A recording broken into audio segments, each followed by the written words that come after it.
Mesdames, mesdemoiselles, messieurs, bonjour à toutes et à tous. Je suis ravi de vous retrouver pour cette nouvelle vidéo hebdomadaire intitulée À bout de souffle. Comme d'habitude, le petit message d'avertissement qui stipule que le contenu de cette vidéo est à unique but pédagogique et informatif, qu'il ne constitue en rien un conseil et que vous êtes seul responsable de vos investissements et donc de votre aide. Pour me suivre sur Twitter, Tino-Trading, le groupe Facebook du podcast de la bourse et bien sûr la chaîne sur laquelle vous êtes où vous pouvez vous abonner et activer la clochette pour recevoir une notification dès lors qu'une nouvelle vidéo est publiée. Pour celles et ceux qui veulent aller un petit peu plus loin en matière d'accompagnement, nous avons salon, coaching et formation. Et d'ailleurs, puisque pas mal me l'ont redemandé, donc la formation qui devait sortir en début d'année a pris beaucoup de retard, évidemment. Donc on verra éventuellement si, voilà, si j'ai le temps d'avancer. Peut-être que cette formation-là sortira au mois de mai ou au mois de juin. On verra en fonction du temps de disponible. Et puis mon partenaire, Trade Republic, vous en avez l'habitude, avec qui on anime tous les jeudis soirs la radio libre de la bourse jeudi. J'étais également présent et le thème, c'était les 10 astuces pour les débutants en bourse. C'était encore une fois très riche, très passionnant. Donc voilà, n'hésitez pas, il y a le podcast qui est disponible sur le compte Twitter de Trade Republic. Vous pouvez bien sûr le réécouter. C'est évidemment absolument gratuit là aussi. On passe au programme de cette semaine. Alors on a un programme chargé. Donc nous aurons Ubisoft, nous aurons Danone qu'on suit depuis un petit moment, hein, qui a bien surperformé d'ailleurs, Téléperformance plus en difficulté, Esker qu'on suit également, Believe, on aura KPN, Vetoquinol, GRB, Metabolic Explorer, groupe LDLC. On aura du Boiron et du Van de Velde. Aux États-Unis, nous aurons de l'Intel, de l'Amazon et du Microsoft. Et puis la petite nouveauté, parce qu'il y en a beaucoup qui me le demandent depuis longtemps, c'est de me mouiller un peu plus que ce que je fais déjà. C'est éventuellement voilà, de mettre en lumière un titre pas très forcément connu ou, comment dirais-je, dont on parle peu finalement, que ce soit sur les réseaux ou ailleurs. Un petit titre à suivre. Voilà. Donc quand de temps en temps je trouverai qu'il y a un titre dont on parle peut-être un petit peu trop peu, comme ça a été le cas d'ailleurs de Van de Velde, où on en a parlé récemment, des titres comme ça qui sont pas trop connus et pour autant qui ont des jolis fondamentaux et des configurations intéressantes, eh bien je vous en parlerai. Donc vous verrez à la fin de cette vidéo quel est le titre que je vous propose, sur lequel je mets la lumière pour cette semaine. J'espère que ce format-là vous plaira et n'hésitez pas donc à me dire en commentaire ce que vous en pensez. Comme d'habitude, merci mille fois pour vos nombreux soutiens. C'est vraiment extraordinaire et malgré les moments un peu plus difficiles et de fatigue, à chaque fois que je lis un petit peu vos encouragements, ben, c'est clair que quand on voit des gens qui retweetent massivement sur les réseaux le travail qu'on fait, ben, ça motive à continuer et à poursuivre tout ça. Donc merci pour ça. Allez, on attaque avec notre cher ami le CAC 40. Donc le CAC 40, donc on est à quelques minutes hein, de la clôture. Ça devrait pas beaucoup changer. Donc évidemment, on était dans une, donc on a vu la baisse du Covid, le gros rallye, le gros bull market qu'on a connu donc jusqu'au mois de janvier 2022, et puis ensuite bon la crise du ukrainienne, la guerre en Ukraine, etc. Bref, on connaît un petit peu tout ce qui s'est passé. On a eu beaucoup de zigzags l'année dernière, qui a été un marché donc compliqué à trader jusqu'à un point bas potentiel au niveau du mois d'octobre de l'année dernière. Et puis depuis, on a entamé un rallye absolument exceptionnel, hein, puisque entre le point bas et le point haut sur le CAC 40, nous sommes à plus de 30% de gains. C'est absolument prodigieux. Et puis, effectivement, cette tendance haussière est en train, alors, de s'essouffler. Voilà, c'est un petit peu d'ailleurs le titre hein, de cette vidéo, à bout de souffle, parce que oui, en effet, on constate que nous sommes un petit peu dans une figure voilà, de consolidation, de congestion. On a beaucoup de zigzags. On avait du moins un ralentissement des volumes. On a une baisse hein, des volumes, même si là, c'est pas encore fini. Il y aura au fixe, il y aura une petite poussée des volumes. Mais voilà, on a quand même une baisse hop, ici, on a une baisse des volumes, ce qui nous fait dire qu'en effet, ce marché-là, potentiellement, est en train de préparer un mouvement. Alors, il est vrai que techniquement, on a cette résistance oblique là qui a été cassée. On a fait le pullback en séance. On revient s'appuyer là, faire le double appui ici au niveau des 7150. C'est la première zone de support. La principale pour moi, c'est les 7100. Et je considère là aussi que tant qu'on est au-dessus, tant qu'on évolue au-dessus des 7100 points, voilà, on peut même identifier ça comme une sorte de range de figure de consolidation et voilà, il n'y a pas encore le feu, même si en effet, donc on a évidemment cassé la moyenne mobile à 10 jours. Donc vous savez ce que je pense, quand on casse la moyenne mobile à 10 jours, c'est toujours un premier signal, alors non pas d'inquiétude, mais d'alerte. Donc voilà, au niveau de la tendance hebdomadaire, donc la tendance de fond, pour moi c'est inchangé. Pour moi c'est inchangé, donc c'est la raison pour laquelle, pour moi, il n'y a pas encore le feu, entre guillemets, puisque, vous voyez, quand on prend un petit peu de recul, finalement, bah, il ne s'est pas passé grand-chose depuis un mois et demi, quoi. Donc bon, oui, on revient sur les plus bas hebdomadaires, oui, la bougie, elle n'est pas belle, mais bon, ça veut rien dire, et on pourrait, alors ce que je disais au salon tout à l'heure, on pourrait se retrouver, c'est pas à exclure, hein, dans une sorte de scénario un petit peu comme ça aussi, donc avec un petit peu de zigzag et ça pourrait durer un certain temps. Donc à voir un petit peu si c'est un vrai retournement ou si c'est juste une pause dans la hausse et cette pause-là va encore durer. Je ne sais pas, je pars du principe que tant qu'on évolue encore une fois au-dessus grosso modo de 7100, voilà, il n'y a pas encore, on peut pas encore, pour moi, à mon sens, hein, parler de retournement de marché, même si au niveau économique, il y a quand même, et macroéconomique, il y a quand même quelques petites inquiétudes à avoir. Mais bon, voilà. Je pense également qu'il va falloir faire très attention aux indices américains qui ont cassé des grandes figures, qui sont revenus s'y appuyer dessus, et que c'est là, pour moi, qu'on doit relancer. Le Bitcoin revient aux alentours des 20 000 dollars aussi. Pour moi, c'est là que ça doit relancer. Sinon, effectivement, si ça relance pas là, on pourra peut-être s'inquiéter un petit peu davantage. Donc voilà un petit peu le bilan, mais c'est ce qu'on se dit hein, depuis 3-4 semaines. Hein. On se dit, voilà, pour moi, c'est de l'observation. C'est pour le moment un marché qui zigzague, qui cherche une prochaine direction, qui construit une prochaine direction. Ça peut durer encore. Donc là, on a un premier signal, en effet, technique qui n'est pas terrible. Mais enfin, pour le moment, on tient encore les niveaux. Donc, il est encore beaucoup trop tôt pour parler de crash, de crise, voilà, de retournement de marché, etc. On peut faire attention sans pour autant, toutefois, avoir un constat tout de suite alarmant. Donc voilà un petit peu pour le CAC 40. Pour le CAC Small, lui, c'est un petit peu similaire. Hein. Donc on avait évidemment cette figure hein, de construction un petit peu en biseau ascendant. On l'a cassé, donc c'est pas terrible. On revient combler ce gap ici, là, le gap du 1er février. Pour le moment, voilà. Ce qui va être intéressant, c'est toujours la même chose. C'est le rebond maintenant. Est-ce que ce rebond, on va combler le gap, on va consolider avant de réenclencher une hausse, ou est-ce que directement, on va revenir dans ce qu'on avait imaginé comme scénario ici, c'est-à-dire revenir tout de suite, combler le gap et venir s'appuyer aux alentours des 12 300 points. Donc difficile à dire, encore une fois, là on a un premier mouvement, il n'y a pas grand-chose à faire, si ce n'est observer et regarder configuration par configuration. Là aussi, de toute manière, voilà, du moment où on l'a vu, hein, du moment où on a regardé un petit peu la précision, hein, c'est vraiment très propre. On casse la moyenne mobile ici à 10 jours, le 7 mars, on fait le pullback et derrière, crac, on lâche les niveaux. Donc voilà, pour moi, il n'y a rien à faire, si ce n'est encore une fois patienter et attendre les nouvelles constructions. On passe aux actions avec Ubisoft. Ubisoft, dont on a pas mal parlé. Alors, moi, j'en ai beaucoup parlé sur Twitter quand il y avait la congestion qui était ici. Donc c'est pas mal, hein. Alors c'est du trading, hein. C'est très baissier Ubisoft, comment dirais-je, l'entreprise quand même, les fondamentaux ont été quand même un petit peu sabordés, donc c'est du trading. Là on joue une configuration que je vous ai présentée dans l'instant pédago, je crois il y a 2 semaines. C'est le gap à la baisse, le rebond technique, la congestion et après la relance. Et donc là clairement on joue les objectifs de relance qui sont la fermeture potentielle du gap. Il y a quelqu'un qui m'a demandé hier c'est le moment d'entrer. Pour moi, hier, c'était pas le cas.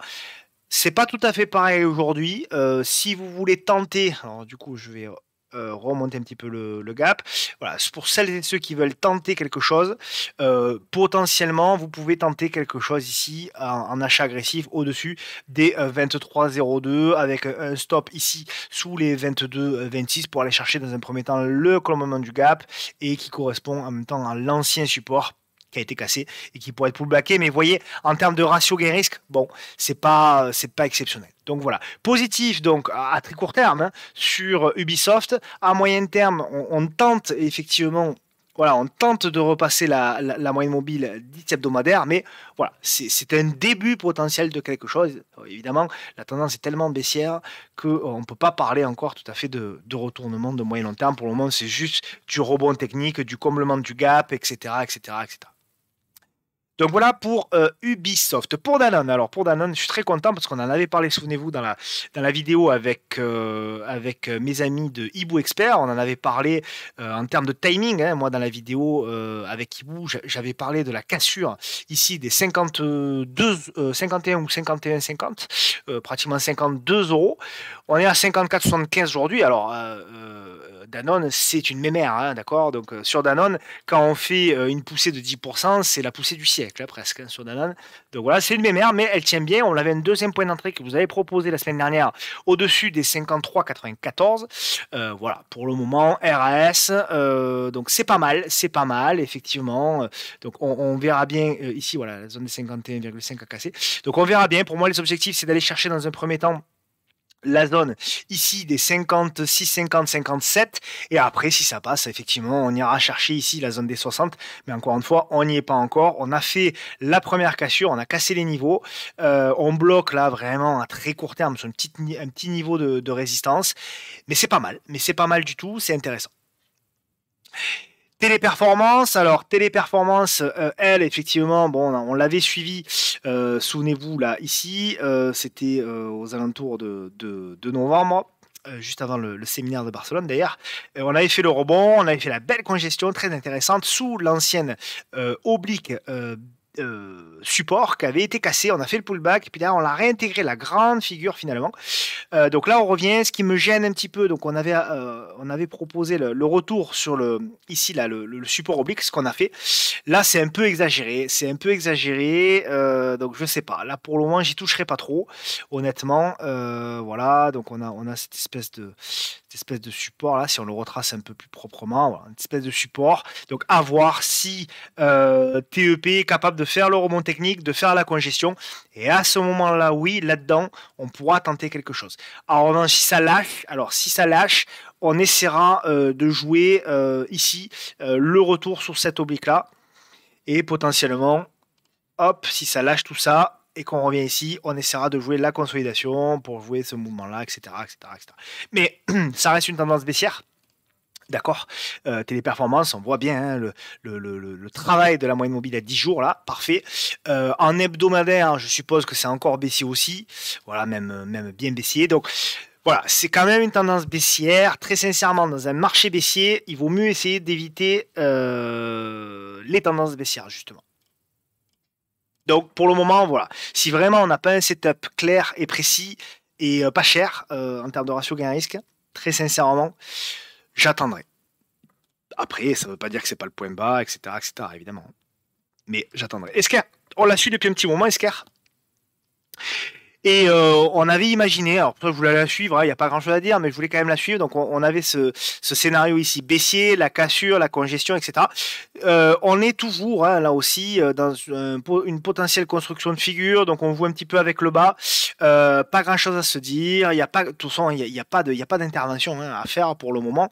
On attend, voilà, il y a cette oblique là, il y a une espèce de biseau qui est en train de se former, donc on verra si effectivement Esker a la capacité de rebondir, consolider pour ensuite éventuellement relancer le mouvement moyen long terme. Voilà l'idée, mais c'est tôt, hein, c'est encore beaucoup trop tôt. Toutefois, on voit qu'Esker aujourd'hui, elle résiste plutôt pas mal. Donc voilà, c'est à voir. En tout cas, il faut attendre à minima la cassure de l'oblique ici, pourquoi pas en début de semaine prochaine. Alors d'ailleurs, la semaine prochaine, enfin, ouais, une bonne partie de la semaine prochaine, je serai pas présent sur les réseaux. Donc voilà, si je réponds pas éventuellement à certains messages privés, ne vous inquiétez pas. C'est juste que je prends quelques jours de repos. Donc voilà, pour Esker, pour Believe. Alors Believe, cher à une abonnée qui se reconnaîtra sur le salon. Alors, elle est, voilà, elle est en train de jouer avec son support. Voilà. Et ça s'observe. Ça s'observe. Ce qui est intéressant, hop, je nettoie un petit peu mes dessins. Donc nous avions une tendance baissière. Cette tendance baissière, pareil, elle a été cassée. Depuis, on a construit. On a fait. Voilà, on est revenu faire ici une exagération. On construit un support oblique qui est ici. Et on revient s'appuyer. On revient s'appuyer, il n'y a pas de signal, il y a zéro signal, donc signal potentiel. Si on revient à passer au-dessus de la M10, au-dessus des 11,15€, pardon, je dis une bêtise, 11,40€. Si on revient à passer au-dessus des 11,40€, 11,45€, alors là, oui, potentiellement, on pourra tenter le ralliement ici de la résistance, la congestion pour jouer la cassure, donc la cassure de cette grosse zone de résistance qui était ici aux alentours des 12 euros, 11,90 €, 12 euros, qui a été, on a en CRT une fois, deux fois, trois fois, quatre fois. Donc voilà, on verra si éventuellement la cinquième sera la bonne, mais pour le moment, j'ai pas de signal, j'ai rien, si ce n'est un petit peu d'attente. Donc voilà, un petit peu pour Believe. On passe à KPN. Alors KPN, c'est une action certainement que la plupart d'entre vous ne connaissent pas, ou du moins un certain nombre ne connaissent pas. Donc KPN, c'est une action des télécoms des Pays-Bas, sur les Pays-Bas. Alors, ce qui est intéressant sur KPN, c'est la config. Et en plus, ça peut faire office de valeur un petit peu défensive. Alors, ça reste très baissier, long terme. Je dézoome parce que c'est toujours intéressant de dézoomer à très long terme. Par contre, ce qui est intéressant, KPN, c'est que c'est une action qui est en train de retourner un petit peu sa tendance. Et aujourd'hui, on voit un petit peu qu'elle résiste très très bien. Ce qui est intéressant au niveau de KPN, c'est la figure. Hein, donc, on a cassé la figure ici, vous voyez. On a fait il y avait une belle première entrée ici à prendre, une belle réduction de la volatilité ici à prendre qui était intéressante, mais celle qui était vraiment intéressante aussi à prendre, c'est celle-ci. On n'est pas très loin. Donc, pas mal, vraiment intéressante, je trouve. Alors, pareil, hein, n'oubliez pas de vérifier un petit peu les dates de publication, etc. Mais je pense qu'il y aura peut-être à nouveau quelque chose à tenter. Ici, avec un stop agressif au-dessus des 3,25 grosso modo, stop, je dirais ici sous le dernier creux aux alentours des 3,18 euros pour aller chercher grosso modo à cette zone. Toute cette zone là, donc on va dire entre les 3,37 € et les 3,40 € en termes d'objectif. Donc ça ferait quoi? Allez, ça ferait 5-6%, c'est un peu mou comme valeur, mais par contre c'est une valeur qui peut, je vous dis, faire office dans un portefeuille de valeurs un petit peu défensive. Voilà, il y a des objectifs même long terme, etc. Donc ça peut être intéressant. Voilà, je vous la laisse. Moi, je la surveille. En tout cas, ça fait partie des valeurs que je surveille de près. Vetoquinol, c'est une valeur en difficulté qui m'a été demandée. Vetoquinol, voilà, valeur en difficulté. Donc, nous avions. C'est une valeur, je vais dézoomer aussi. C'est vrai que je ne le fais pas tout le temps. C'est une valeur avec une tendance plutôt haussière de très long terme, mais on a une belle consolidation depuis le 5 novembre et son top. Donc voilà, il n'y a pas grand chose à faire sur cette valeur-là. C'est pas toujours hyper liquide, quoique aujourd'hui on a quand même eu 250 000 euros échangés, mais on voit que là aussi, il y a une baisse. Il y a une baisse des volumes. Donc voilà, je vais effacer ça parce que ça n'a plus forcément d'importance. Mais là aussi, tant qu'on ne repasse pas au-dessus des 80,9, ça reste baissier. On est sous toutes les moyennes mobiles 10, sous la moyenne mobile à 10 jours. On est sous la moyenne mobile à 10 semaines ici. Et j'imagine qu'on doit être aussi sous la moyenne moyenne mobile à 10 mois. Donc voilà, on a vraiment les trois flux, hein, court, moyen, long terme, qui sont baissiers. Donc très sincèrement, c'est une valeur, voilà, même si on peut parler des fondamentaux qui sont pas inintéressants, mais pour le moment, ça reste une valeur quand même qui est trop baissière pour pouvoir s'y réintéresser. Voilà, tant qu'on repasse pas au-dessus, ici, tant qu'on repasse pas au-dessus des 80 €, 90, sincèrement, je serai prudent. Et par contre, ce qui va m'intéresser, c'est si on revient sous cette zone-là, et là, potentiellement, qu'on construit quelque chose, parce qu'effectivement, c'est une zone de prix. Voilà, si je l'éloigne un petit peu, c'est une zone de prix, voilà, très, très importante, entre les 65 et 68 euros. GRB fait partie des valeurs également qui sont intéressantes quand même, aujourd'hui qui a plutôt pas mal résisté. Donc voilà, c'est une valeur donc très baissière. Mais voilà, qui construit, voilà, on avait un beau biseau là descendant qui a été cassé, donc la grande figure, comme je dis, que je vous répète souvent et qui je vois est repris de plus en plus, donc ça fait toujours plaisir sur les réseaux. La grande figure ici a été cassée par le haut, a fabriqué la petite figure, et la petite figure a même fabriqué une toute petite figure ici. Donc magnifique, le point d'entrée était vraiment très intéressant, que ce soit ici ou là. Et puis voilà, donc là on est en train à nouveau de construire. On a même construit voilà, une belle conso à plat qui était ici. Donc on l'a cassé par le haut et on fait le pullback. Donc ça reste quand même une action qu'il faut suivre de près. Alors il y a les résultats, je ne sais pas si c'est pas la semaine prochaine, mais en tout cas c'est dans pas longtemps. Voir voilà, si on a la capacité de recasser tout ça par le haut. Et après on verra. Effectivement, en termes d'objectifs, eh bien, il y a quelques trucs pas inintéressants. Il y a un gap, notamment ici, à aller fermer. Donc pourquoi pas. Voilà, donc c'est l'entrée de gap potentielle, hein, qui est ici aux alentours des 22 euros. Donc voilà, il y a un petit bonus à aller chercher, hein, potentiellement. Ça ferait, ma foi, une bonne dizaine de pourcents. Donc voilà, c'est un titre qu'il faut surveiller. Vérifiez bien la date de publication. Je ne l'ai pas en tête exactement, mais c'est un titre en tout cas qu'il faut vérifier.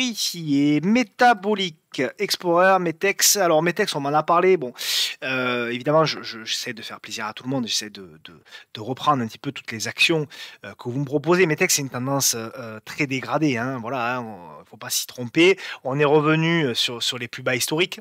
Donc c'est une valeur qui avait été recommandée par bon nombre de personnes, mais malheureusement, les fondamentaux ont été très dégradés. Donc voilà, on est dans une tendance baissière. On avait une construction qui était pas mal, qui était ici. Hop, je vais effacer un petit peu, mais hop, voilà. On avait une construction qui était pas mal, qui était ici, qui avait fini par casser par le haut. Voilà, on le voit, il y a une belle accélération. Alors là, ça paraît pas, mais c'était quand même un gain de 16%, c'était quand même intéressant. On a eu une belle accélération, mais depuis, ça n'a pas confirmé. J'aurais aimé que, voilà, alors on est revenu en arrière, c'était intéressant. Voilà, on est revenu en arrière ici, mais ce qui aurait été vraiment très intéressant, ça aurait été de casser, voilà, cette congestion ici là par le haut. Et malheureusement, c'est pas ce qui s'est passé. On l'a cassé par le bas et depuis on a renché, etc. Bon, il n'y a pas grand chose, si ce n'est que voilà, on peut éventuellement pour du trading, voilà, hein, c'est spéculatif, c'est pas une valeur hyper liquide en plus, mais voilà, et éventuellement au-dessus ici de cette résistance qui se situe donc au-dessus des 1,42 €, voilà, potentiellement, si on arrive à casser tout ça par le haut, éventuellement, on pourra tenter quelque chose. Mais voilà, ça reste un petit titre, ça reste spéculatif, etc., etc., etc. Donc, précaution à avoir. LDLC, donc c'est un titre nous qu'on a à l'achat sur le salon. Donc on est rentré. Alors je fais un petit peu l'historique à LDLC. Alors historiquement, c'est une tendance haussière. Voilà, plutôt haussière, on va dire, qui a énormément consolidé. Et ce qui est intéressant, voilà, au niveau de LC, c'est pour ça qu'on l'a tenté à l'achat, c'est que voilà, on évoluait plutôt dans une figure de consolidation, de congestion. Et il est vrai que, hop, hop, hop, il est vrai que voilà, cette figure-là, potentiellement, était en train de casser par le haut. On avait voilà, une belle congestion ici. Donc, nous, on a proposé l'achat ici au-dessus des 21,50 €. Donc, on a même monté le stop un petit peu plus. Donc, c'est une position qui restera a priori gagnante sauf gap. Donc c'est intéressant, c'est intéressant. Il y a un premier objectif ici quand même à 23,80 €. On le voit aujourd'hui. Bon, il y a un petit retracement, c'est pas méchant. Mais c'est plutôt intéressant. Je vise la zone des 23,80 € et ensuite la zone des 25,90 €. Voilà, mais pour ceux qui ne sont pas dedans, donc je nettoie un petit peu tout ça. Pour celles et ceux qui ne sont pas dedans, désormais, ce qui peut être éventuellement intéressant, pareil, il faut regarder les dates de publication, etc. Mais éventuellement, si on fait une consolidation un peu à plat, une réduction de la volatilité, il y aura peut-être quelque chose à tenter là aussi pour jouer le relais et aller chercher encore une fois les 24 €. Voilà, je vous l'ai dit, hein, les 24 € et les 25 € et des poussières. Donc voilà, je considère qu'il ne faut pas, en termes de stop, je ne peux pas vous donner un stop précis, mais je considère qu'il ne faut pas clôturer sous cette zone ici de support. Voilà. Si on revient sous les 21,70 € quand même, je considérerais que c'est un petit peu un aveu de faiblesse et je serais quand même prudent. Boiron, c'est également un titre qu'on a à l'achat. Donc Boiron, ils annoncent les résultats en fin de semaine prochaine, je crois. Il faut le vérifier là aussi. On a joué là clairement la sortie de congestion, un peu en mode anticipé. Il y avait un double top ici, voilà. Pour moi, l'invalidation, elle est pas lointaine, elle est ici, hein, donc ça fait une invalidation assez proche. Ça fait une invalidation aux alentours des 2%. Vous voyez, donc ça coûte rien ou pas grand chose en tout cas.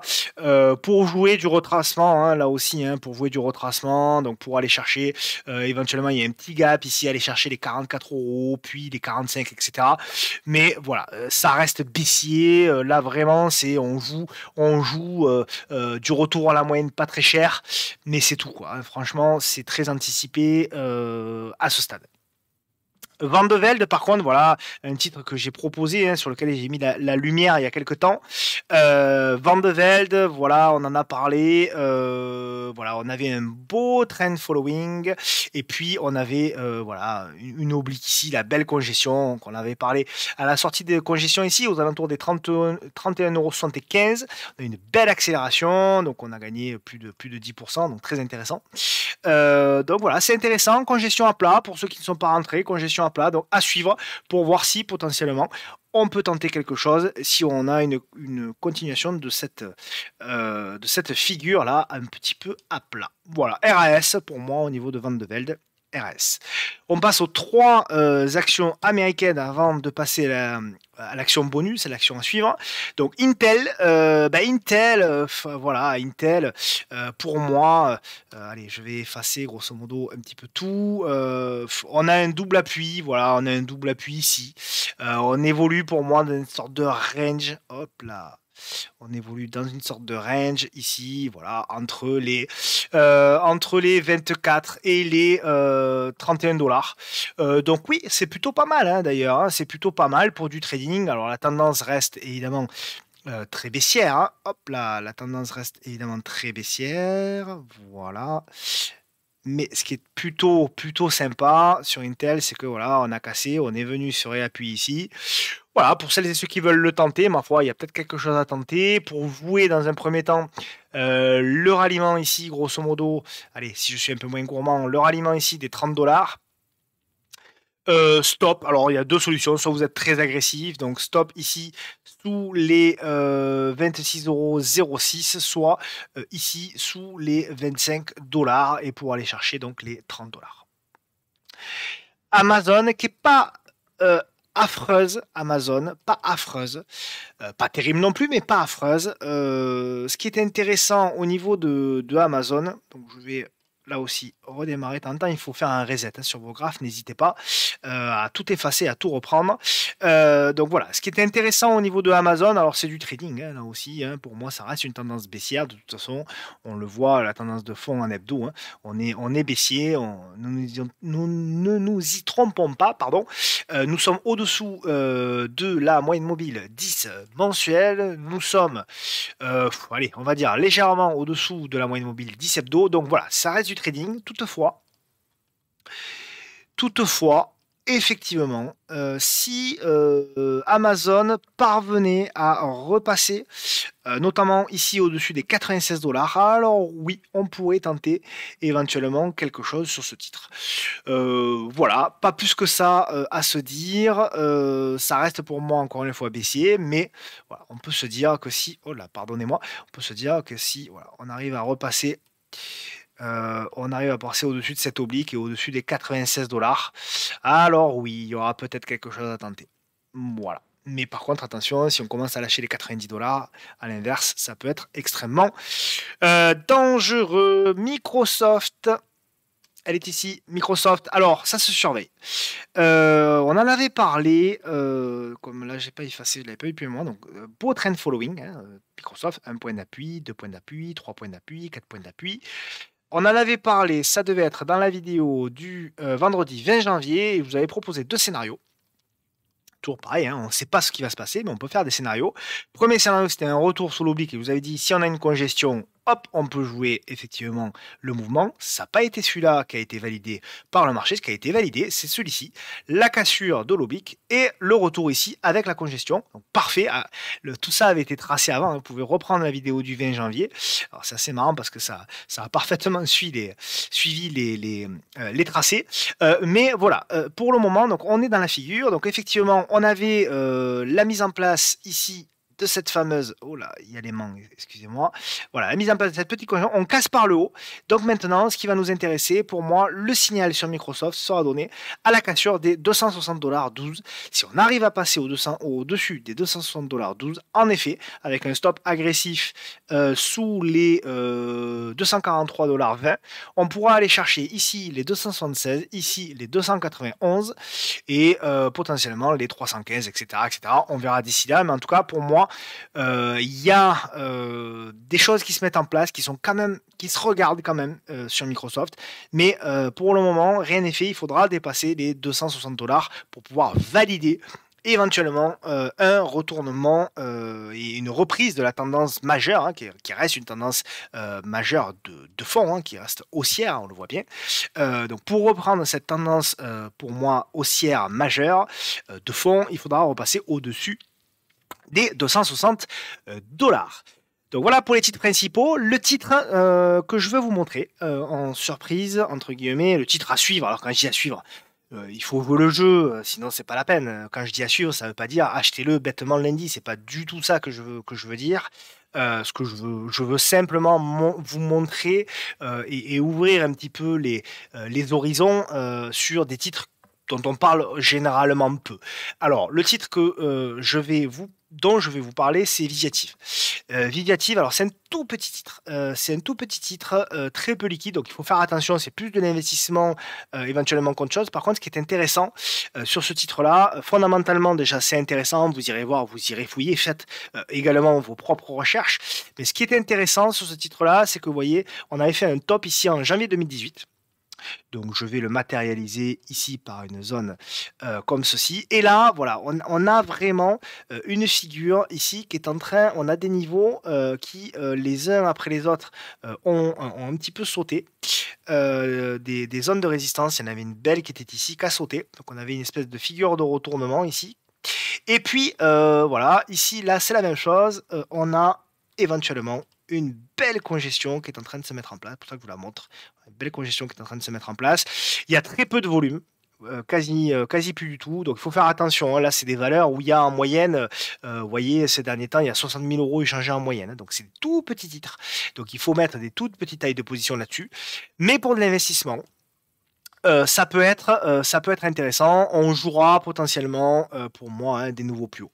Donc l'objectif, c'est d'aller chercher, si ça casse tout ça, c'est d'aller chercher ici les nouveaux plus hauts, ici à 50 €. Donc ça fait un gain quand même potentiel de 40%.